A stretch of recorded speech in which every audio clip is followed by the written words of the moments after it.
Isang linggo bago ang nakatakdang 48th ASEAN Summit na gaganapin sa Cebu City, itinakda ng atin nito koalisyon ang ika-4 na civilian mission sa West Philippine Sea.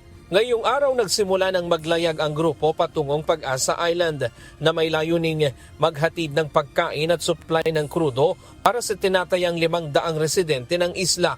Layunin ng grupo na maiparating sa mga leader ng rehiyon na dadalo sa summit ang matibay na paninindigan ng mga Pilipino sa paggiit ng karapatan at soberanya sa West Philippine Sea.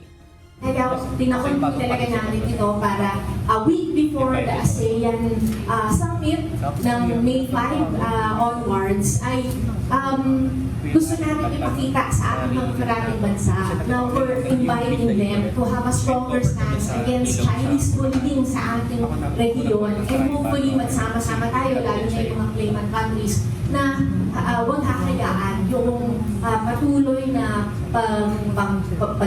militarize at patuloy na pagiging siga ng China sa atin.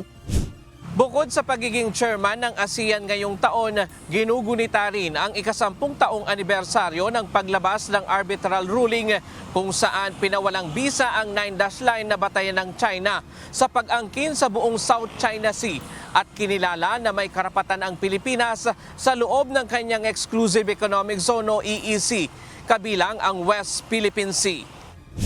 Dahil dito, patuloy ang panawagan ng Pilipinas para sa pagpapatupad ng desisyon at paggalang sa soberanya ng bansa.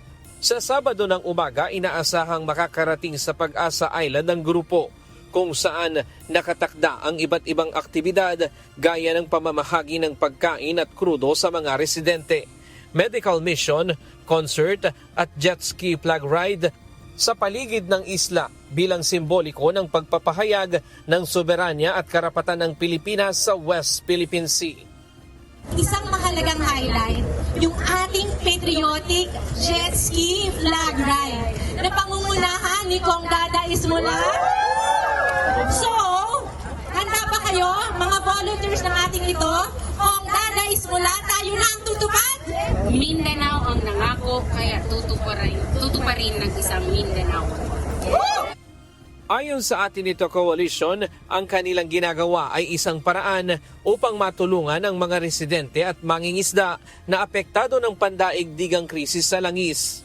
May 3 maglalayag na pabalik ng Maynila ang grupo at inaasahang matatapos ang kanilang misyon hanggang May 5. Ito na ang ika-4 na civilian mission na inorganisa ng grupo. Pangunahing layunin nila maging normal para sa mga Pilipino ang maglayag sa West Philippine Sea na hindi natatakot na bulihin ng China sa gitna ng karagatan. Ryan Lacanlale, UNTV News and Rescue. Diyos ang aming sandigan, serbisyo publiko ang aming pinahahalagahan.